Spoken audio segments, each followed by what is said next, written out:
Salam pemirsa, jumpa lagi di channel Mata Ketiga. Hari ini kita akan bincang-bincang tentang Perang Dunia Pertama dan sepenggal kisah menyentuh di penghujung video. Perang Dunia Pertama meletus seabad lalu, atau antara Juli 1914 dan November 1918. Perang berlangsung selama 4 tahun 3 bulan dan 2 minggu. Ini juga merupakan pertempuran sengit skala besar dalam skala global untuk pertama kalinya dalam sejarah manusia. Meskipun medan perang utama berada di Eropa, tetapi banyak negara di dunia yang terlibat. Menurut statistik yang tidak lengkap, total hampir 70 juta manusia di dunia terjun ke medan perang. Korban tewas mencapai 18 juta jiwa. Setengah dari yang tewas adalah tentara dan setengahnya adalah warga sipil. Mengapa orang-orang di seluruh dunia tiba-tiba berperang? Berikut mari kita telusuri penyebab Perang Dunia Pertama. Sebenarnya perang antara negara-negara di Eropa tidak pernah berhenti sebelum pecahnya Perang Dunia Pertama. Namun selama perang bertahun-tahun, negara-negara kecil ini yang terus berperang ini tidak juga menang atau kalah. Hingga akhirnya terbentuk beberapa negara yang relatif besar, yaitu Inggris, Prancis, Italia, Kekaisaran Jerman, Kekaisaran Austria-Hongaria, Kekaisaran Ottoman, dan Kekaisaran Rusia. Negara-negara pada seabad lalu ini tidak sepenuhnya sama dengan negara-negara saat ini. Sebagian besar negara-negara ini memiliki kontradiksi atau pertentangan selama bersentuhan dengan berbatasan. Umumnya terjadi perselisihan wilayah, sementara hubungan antar negara yang tidak berselisih karena perbatasan juga tidak terlalu baik. Di antaranya Inggris, Prancis, dan Jerman adalah 3 negara dengan kontradiksi terbesar karena ketiga negara ini memiliki angkatan laut yang relatif kuat dan sama-sama berekspansi keluar menduduki koloni yang membuat mereka saling memperebutkan wilayah koloni hingga timbul perselisihan, terutama ketika memperebutkan benua Afrika. Sebelum Perang Dunia Pertama adalah Revolusi Industri Kedua, Inggris, Prancis, dan Jerman menjadi kekuatan industri.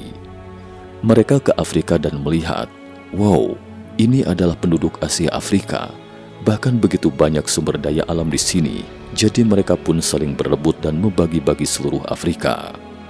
Dalam proses pembagian wilayah itu, Inggris mengatakan, saya membaginya secara vertikal, dan Prancis mengatakan saya akan membaginya secara horizontal, sedangkan Jerman mengatakan saya membaginya secara diagonal.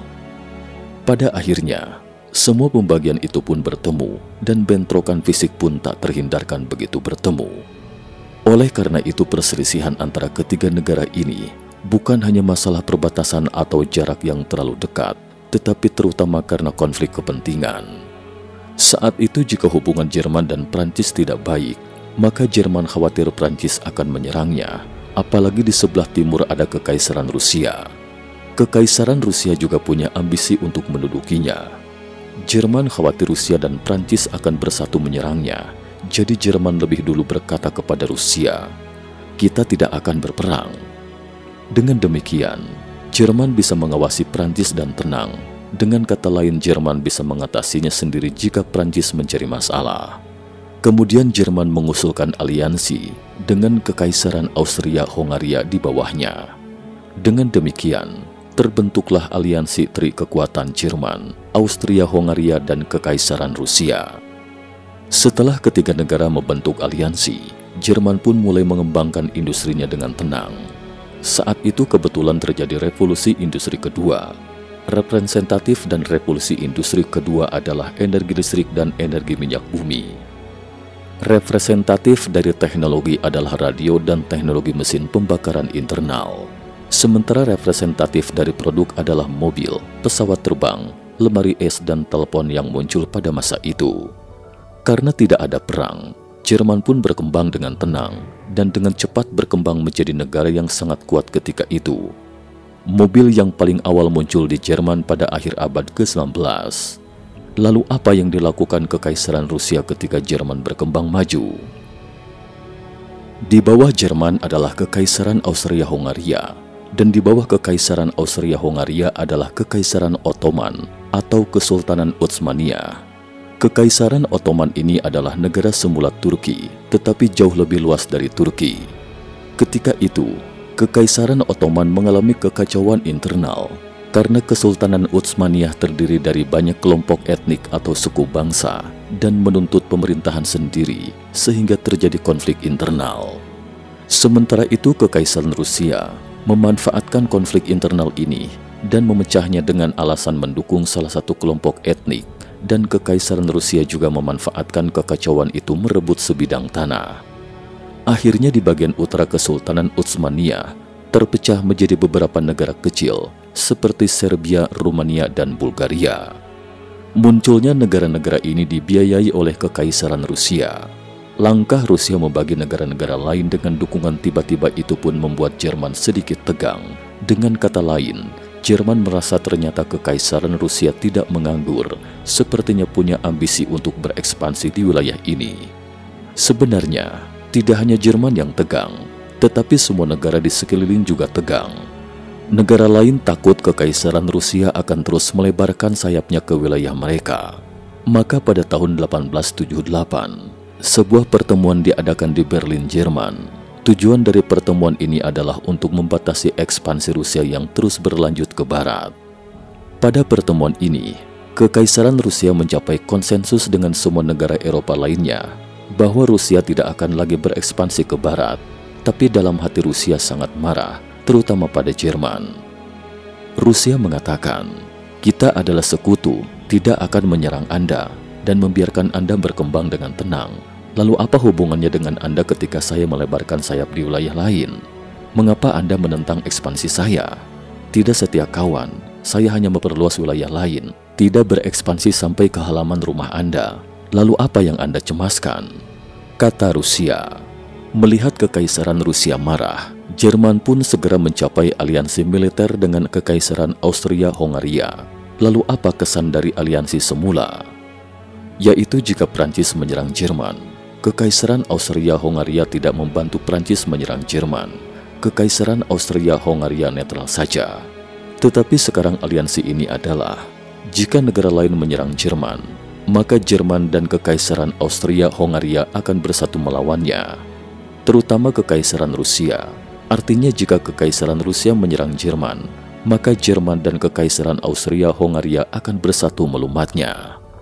Belakangan, Jerman dan Kekaisaran Austria-Hongaria juga agak khawatir karena Rusia terlalu luas. Jadi mereka juga mengajak Italia membentuk aliansi 3 negara Jerman, Austria, Hongaria, dan Italia. Ini sama dengan menendang Rusia dari aliansi semula dan menggantinya dengan Italia. Adapun alasan Italia bersedia bergabung dengan aliansi Jerman karena hubungan Italia dan Prancis tidak baik. Kesannya seperti bunyi pepatah, musuh dari musuh adalah teman. Jadi pada saat itu, atau pada tahun 1880 sekian, 3 negara industri terkuat di Eropa saat itu, Inggris, Prancis, dan Jerman, di mana untuk menjual hasil industri yang dihasilkan oleh sejumlah besar pabrik mereka kepada negara lain, negara-negara tersebut terus memperluas wilayah jajahannya ke luar negeri, karena pabrik mereka membutuhkan bahan baku dari negara jajahan dan dijual kembali ke koloni.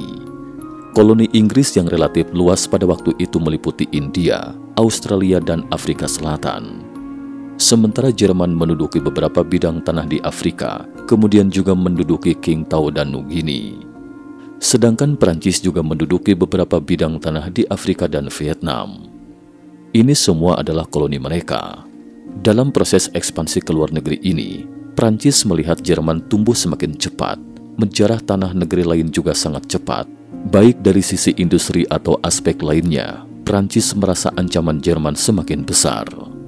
Apalagi Prancis dan Jerman sejak awal memang berseteru. Jadi Prancis diam-diam bersekutu dengan Kekaisaran Rusia, dan Jerman akan diserang jika masih terus berekspansi dengan liar. Pada saat yang sama, Prancis juga diam-diam membentuk aliansi dengan Italia, dan berkata jika Prancis menyerang Jerman, Italia tidak perlu membantu.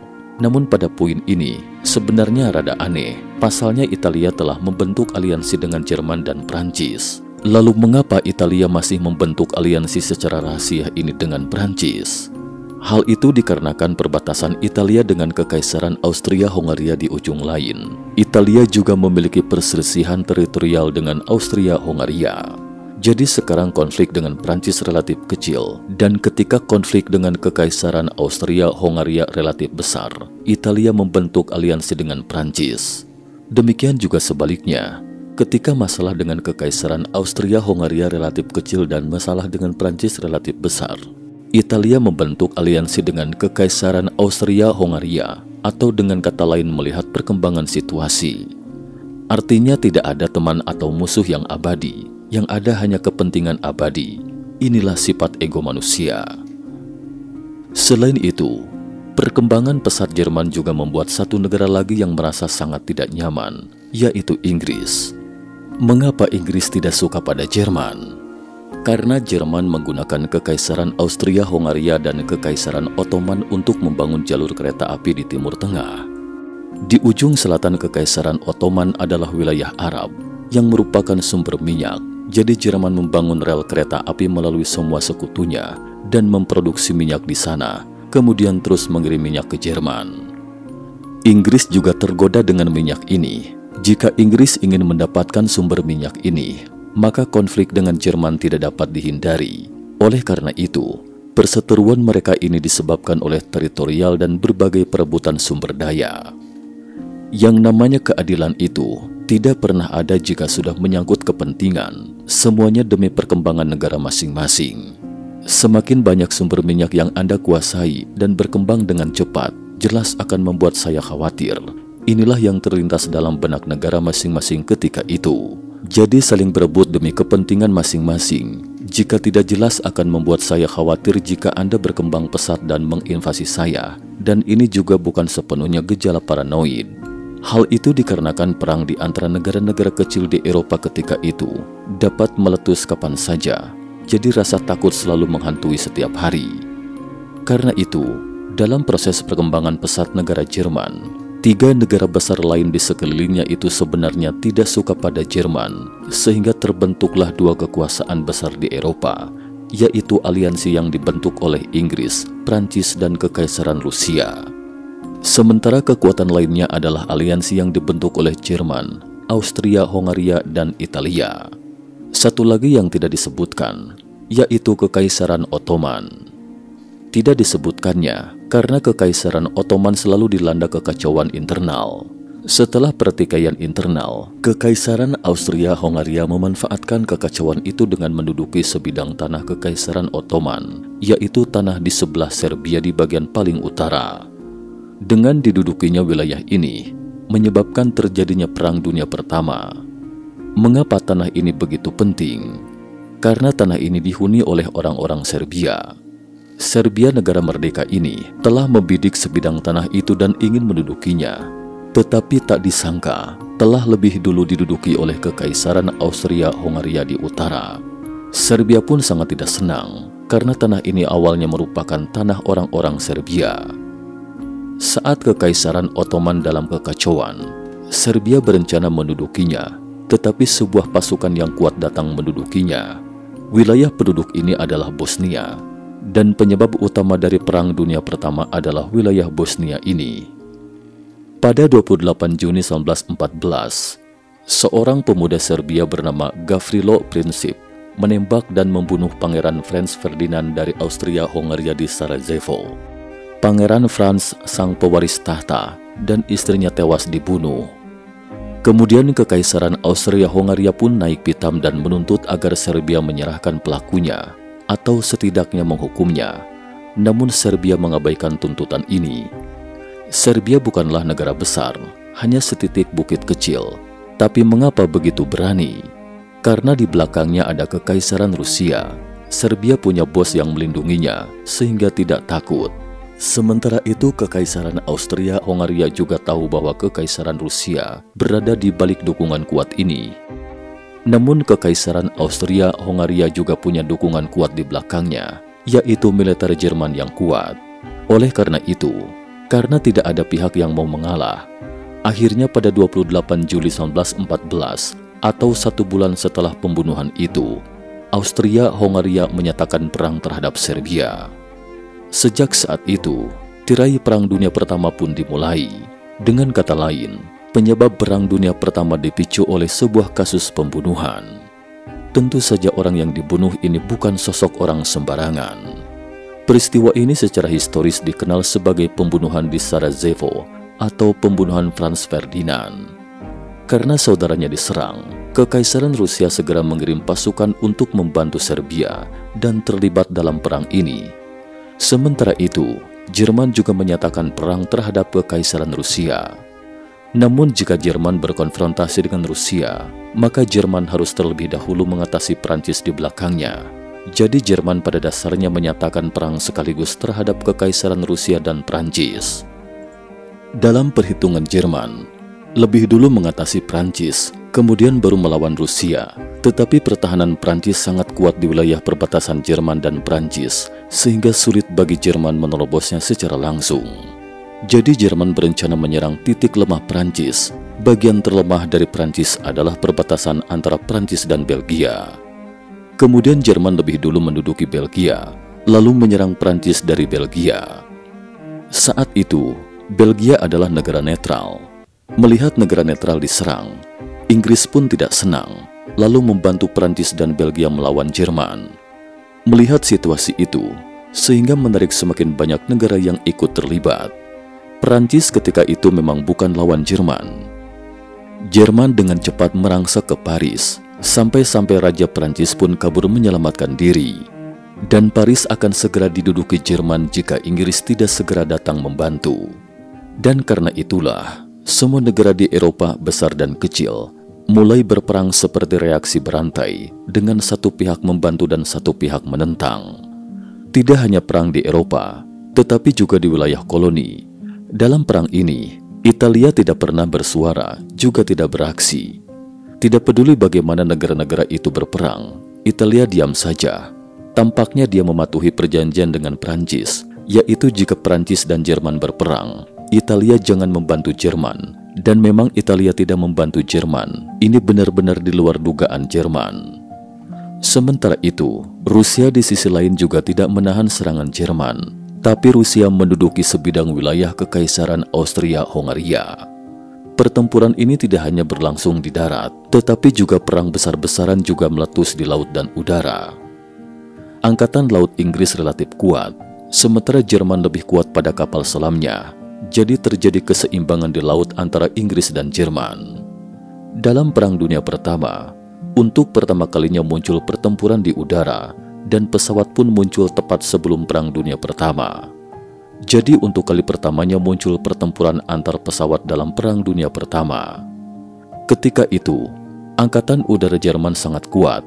Tidak hanya pesawatnya yang hebat, tetapi juga perancang Jerman Zeppelin merancang sebuah balon udara yang hebat, yaitu balon udara Zeppelin. Balon udara ini telah ada sebelum perang dimulai, terutama untuk transportasi udara. Setelah pecahnya perang, Jerman menggunakannya untuk misi pengintaian dan pengeboman. Balon udara ini 50 kali membom kota London.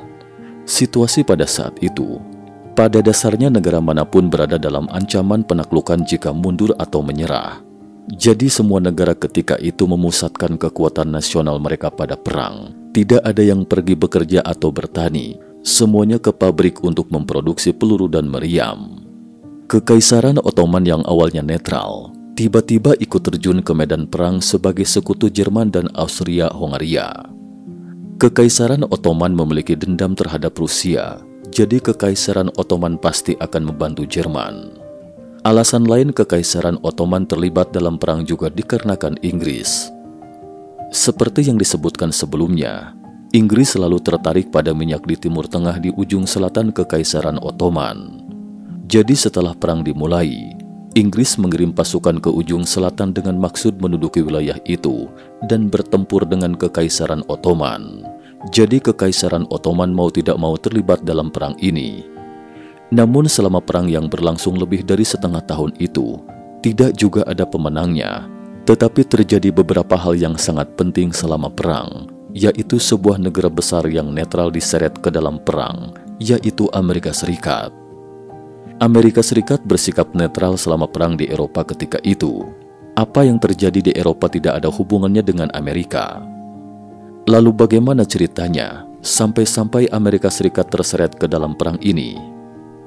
Pada 7 Mei 1915, sebuah kapal penumpang RMS Lusitania Inggris ditenggelamkan oleh kapal selam Jerman di perairan lepas pantai Irlandia. Kapal ini pernah menjadi kapal pesiar terbesar di dunia. Belakangan ada kapal yang 1,5 kali lebih besar darinya dan memecahkan rekornya, yaitu Titanic.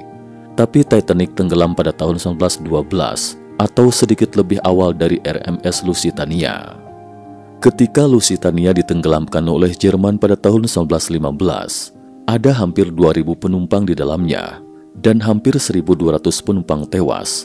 Di antaranya 198 penumpang adalah orang Amerika. Kapal itu menuju Inggris dari Amerika Serikat.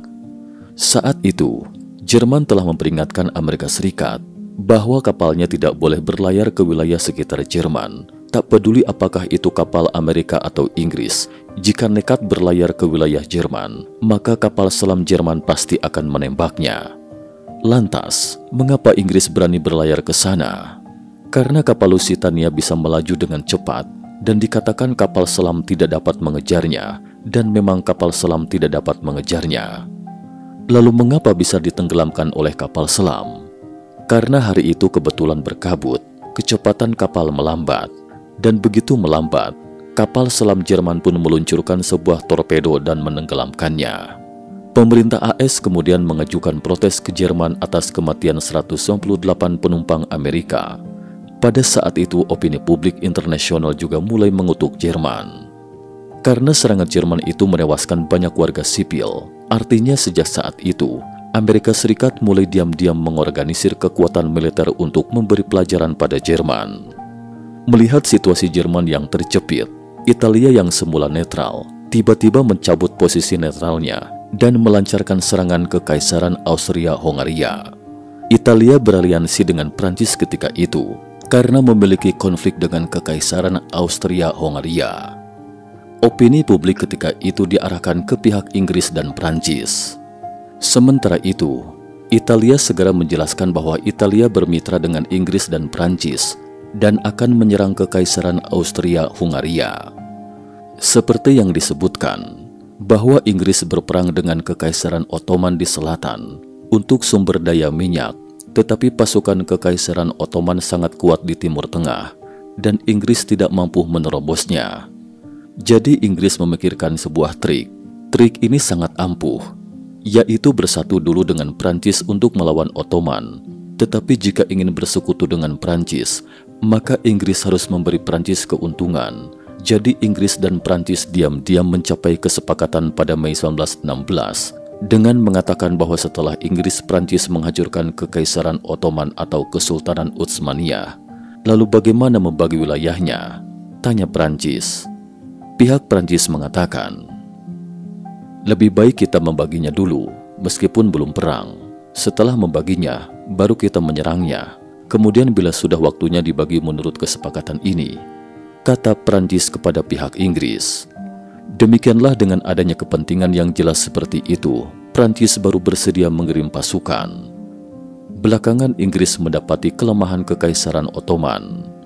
Kekaisaran Ottoman atau Kesultanan Utsmaniyah memang sangat kuat, tetapi punya masalah, yaitu Kesultanan Utsmaniyah sangat kuat secara eksternal, tetapi lemah secara internal. Kerusuhan sering terjadi di dalam negeri, karena terlalu banyak kelompok etnik. Disintegrasi terakhir juga dikarenakan kelompok suku yang ingin merdeka. Serbia dan Bulgaria merdeka ketika itu karena kelompok etnik. Jadi Inggris memanfaatkan kelemahan Kesultanan Utsmaniyah ini. Orang-orang yang tinggal di wilayah Kekaisaran Ottoman di Timur Tengah sebenarnya adalah bangsa Arab. Jadi Inggris mengatakan kepada bangsa Arab, jika Anda membantu saya menggulingkan Kesultanan Utsmaniyah, maka tanah ini akan menjadi milik Anda dan Anda bisa merdeka. Bujuk Inggris. Mendengar itu, orang-orang Arab merasa senang, lalu membantu Inggris menciptakan pemberontakan di dalam negeri. Pemberontakan bangsa Arab ini tiba-tiba mengubah Kesultanan Utsmaniyah yang berada di atas angin terperosok ke dalam situasi yang buruk. Pada titik ini, perang telah berlangsung lebih dari 2 tahun. Setiap negara yang terlibat perang seharusnya memasuki masa lelah. Persediaan makanan hampir habis dan amunisi juga hampir habis. Logikanya, seharusnya tidak mampu lagi berperang. Namun nyatanya justru sebaliknya. Perang justru semakin sengit. Salah satunya sebabnya karena semakin banyak negara yang terlibat dan situasi pun menjadi semakin rumit. Selain itu, perkembangan teknologi pun terus berkembang selama Perang Dunia Pertama. Berbagai jenis senjata pembunuh baru ditemukan dan diciptakan. Seperti misalnya tank, kapal perang lapis baja, senapan mesin. Senjata memang sudah ada sebelum Perang Dunia Pertama, tetapi amunisi harus selalu diganti setiap menembak. Para prajurit harus mengatur ulang formasi. Selain itu, jangkauan tembak juga tidak terlalu jauh. Akhirnya senapan mesin pun mulai muncul di tengah berlangsungnya Perang Dunia Pertama dan mulai memberondong siapapun. Efisiensi pembunuhan ini semakin tinggi, jadi perang ini semakin sengit dan brutal. Saat itu Jerman dipusingkan dengan satu masalah, yaitu tidak punya pasokan karena dikelilingi oleh Inggris, Prancis, dan Rusia. Koloni di luar wilayah Jerman juga telah dihancurkan, jadi tidak ada pasokan apapun. Sementara Inggris memiliki pemasok, yaitu Amerika Serikat secara rutin mengirimkan makanan, senjata, atau uang. Jadi Jerman pun berpikir harus mencari sekutu di luar untuk membantunya memotong jalur pasokan lawan atau menyerang Inggris dan Prancis dari luar. Akhirnya Jerman menemukan sekutu, yaitu Meksiko. Mengapa Meksiko? Karena Meksiko dan Amerika Serikat punya sengketa wilayah. Jadi Jerman mengirim telegram Zimmermann ke Meksiko pada Januari 1917. Isi telegram itu mengatakan, bagaimana kalau kita membentuk aliansi? Saya punya kapal selam yang kuat di Samudra Atlantik, dapat memblokir pasokan logistik Inggris, memaksa Inggris untuk berdamai dalam beberapa bulan ke depan. Tetapi dengan pertimbangan, Amerika Serikat tidak berpartisipasi dalam perang. Jika Amerika Serikat berpartisipasi dalam perang, kami dapat memberikan sejumlah besar dana ke Meksiko untuk membantu Anda menyerang Amerika Serikat dan mengambil kembali tanah yang dirampas Amerika. Demikian bunyi telegram itu. Sebenarnya negara bagian selatan New Mexico, Texas, dan Arizona semula adalah tanah milik Meksiko. Jerman mengatakan kepada Meksiko, kalian dapat mengambil kembali wilayah-wilayah ini, kita bekerja sama. Namun isi telegram itu didengar oleh Inggris, dan Inggris melaporkan kepada AS. Hal ini kembali membuat Amerika naik pitam dalam benak Amerika. Anda meledakkan kapal saya dan membunuh orang-orang saya. Sekarang mau bersatu dengan Meksiko menyerang saya lagi. Amerika Serikat kemudian mulai mempersiapkan persenjataannya dan sepenuhnya berpartisipasi dalam perang. Saat itu sebagian persiapan persenjataan dikirim ke perbatasan Meksiko, sebagian lainnya dikirim ke Inggris. Ketika tentara dikirim ke dekat Meksiko, Meksiko pun terkejut. Jangan-jangan Amerika Serikat mengetahui hal itu dan segera mengirim telegram kembali menolak undangan Jerman. Tetapi hanya sebulan kemudian, pada Februari 1917, Kekaisaran Rusia mengalami kemerosotan ekonomi yang parah akibat perang jangka panjang, menyebabkan rakyatnya sengsara. Jadi revolusi Februari pun pecah dan rakyat memberontak. Pada akhirnya, Kaisar Rusia terpaksa turun tahta dan mendirikan pemerintahan sementara. Salah satu sebab utama Rusia tidak dapat bertahan karena negara itu terlalu luas dan besar sekaligus perbatasan dengan terlalu banyak negara musuh. Ada Inggris, Prancis, Italia, dan sebagainya yang bisa merepotkan Jerman. Tapi di sini sepenuhnya hanya Rusia sendiri, apalagi dengan jalur perang yang sangat panjang. Ketika Rusia berperang dengan Jerman, Kekaisaran Austria-Hongaria menyerangnya, Kekaisaran Ottoman juga menyerangnya. Dan ketika Rusia menyerang Kekaisaran Ottoman, Jerman menyerangnya. Jadi bisa dikata Rusia itu cukup menderita karena hanya sendiri. Meskipun revolusi Februari telah menggulingkan kaisar, tapi sayangnya, pemerintah sementara tetap bersikeras untuk berperang karena mata pencaharian rakyat tidak membaik. Revolusi Oktober pecah lagi hanya 9 bulan kemudian. Revolusi Oktober mendirikan pendahulu Uni Soviet yang disebut Pemerintah Uni Soviet atau Uni Republik Sosialis Soviet. Namun karena pemerintah Uni Soviet tidak mendapatkan dukungan dari elit Rusia semula dan wilayah yang luas, artinya meski pemerintah Uni Soviet pada dasarnya telah memberangus pemerintah, tetapi rakyat tidak mengetahuinya, sehingga terjadi perang saudara di berbagai bagian wilayah Soviet. Rusia pada dasarnya telah menarik diri dari medan Perang Dunia I lebih cepat dari jadwal semasa pemberontakan sipil. Mereka justru berperang sendiri di dalam negeri. Saat demikian, kondisi itu justru menguntungkan Jerman karena Rusia telah menarik diri dari medan perang, sementara Inggris memukul mundur Austria-Hongaria dengan bantuan Yunani dan Serbia. Perpecahan serius juga terjadi di internal Kekaisaran Austria-Hongaria. Kekaisaran Austria-Hongaria juga terdiri dari banyak kelompok etnik. Orang-orang ini menuntut kemerdekaan. Akibatnya negara tidak dapat beroperasi secara normal, masing-masing membentuk pemerintah. Oleh karena itu, pada November 1918, Kekaisaran Austria-Hongaria juga mengusulkan gencatan senjata kepada aliansi Anglo-Prancis. Setelah melihat Kekaisaran Austria-Hongaria mundur, Angkatan Laut Jerman menolak untuk berperang lagi, menuntut perdamaian. Karena semua sekutu sudah berakhir, lalu apa lagi yang mau diperangi, hingga akhirnya memaksa Kaisar Jerman untuk turun tahta. Pada 11 November 1918, Jerman mengupayakan perdamaian kepada aliansi Inggris-Prancis, menyatakan berakhirnya Perang Dunia Pertama. Setelah itu, semua negara pemenang ke Paris untuk pertemuan yang disebut Konferensi Perdamaian Paris dan memutuskan menjatuhkan sanksi pada negara-negara yang kalah perang. Negara-negara pemenang termasuk Inggris, Prancis, Amerika Serikat, Italia, dan Jepang. Meskipun Jepang tidak begitu terlibat dalam perang ketika itu, tapi Jepang dianggap sebagai negara pemenang. Negara-negara kalah perang adalah Jerman, Austria, Hongaria, dan Kekaisaran Ottoman. Konferensi Perdamaian Paris diadakan selama setengah tahun dan tepat 5 tahun setelah dimulainya Perang Dunia Pertama yang dimulai pada tanggal 28 Juni 1914. Maka pada tanggal 28 Juni 1919, negara yang kalah perang menandatangani Perjanjian Versailles. Perjanjian Versailles ini adalah kontrak sedemikian rupa sehingga negara-negara pemenang dengan kejam membagi-bagi wilayah negara-negara yang kalah dan tidak semua negara pemenang mendapatkan bagian. Negara-negara kecil disingkirkan alias tidak mendapatkan jatah, hanya negara-negara besar yang mendapatkan kue alias wilayah. Pemenang terbesar adalah Inggris, Prancis, dan Amerika Serikat. Perjanjian Versailles memaksa Jerman untuk mengakui tanggung jawab penuh atas Perang Dunia I, yaitu semua kerugian dalam Perang Dunia I ditanggung oleh Jerman, menuntut Jerman untuk menyerahkan wilayahnya.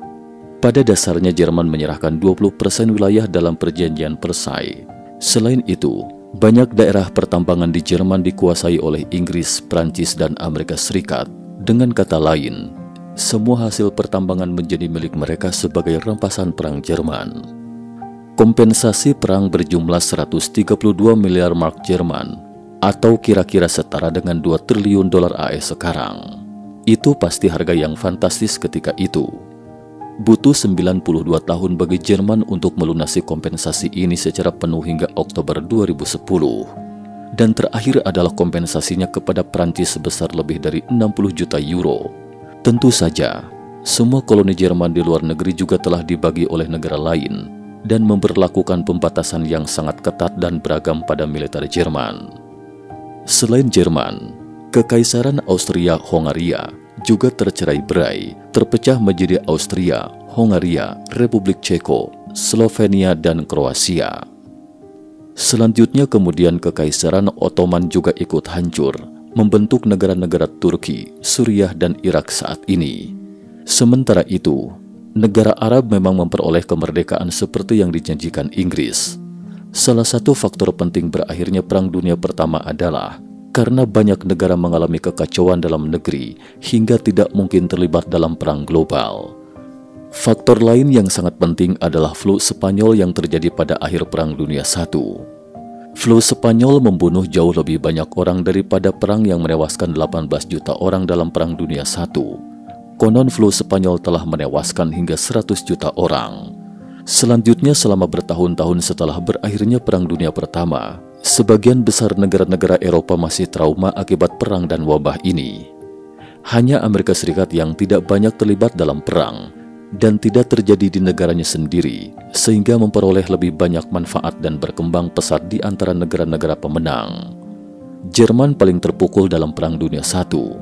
Wilayahnya dibagi-bagi semuanya oleh negara pemenang, dan rampasan perang yang besar membuat Jerman merasa terhina. Penghinaan ini menaburkan benih pada Perang Dunia Kedua. Namun meskipun Jerman sangat terpukul, tapi pada kenyataannya, negara manapun yang ikut perang juga ikut sengsara. Dalam perang itu, 1 juta orang Inggris tewas, Prancis 1,7 juta orang, Italia 1,24 juta orang, dan Rusia 3,3 juta orang. Bahkan Amerika Serikat yang sedikit terlibat dalam perang juga sekitar 120.000 orang tewas. Sebanyak 10 juta orang tewas pada negara-negara pemenang, belum lagi negara-negara yang kalah. Jerman kehilangan 2,5 juta nyawa, Kekaisaran Ottoman 3 juta orang tewas, Austria-Hongaria lebih dari 1,5 juta orang. Oleh karena itu, baik negara pemenang maupun negara yang kalah tidak akan mendapatkan manfaat apapun, dan orang-orang juga tidak akan serta-merta menjadi damai dan bahagia seiring berakhirnya perang. Yang ada hanya akan meninggalkan lebih banyak benih kebencian. Dan kebencian ini pada akhirnya akan menyebabkan lebih banyak perang. Sebenarnya selama Perang Dunia Pertama, ada satu hal yang dapat membuktikan bahwa tidak ada yang menginginkan perang.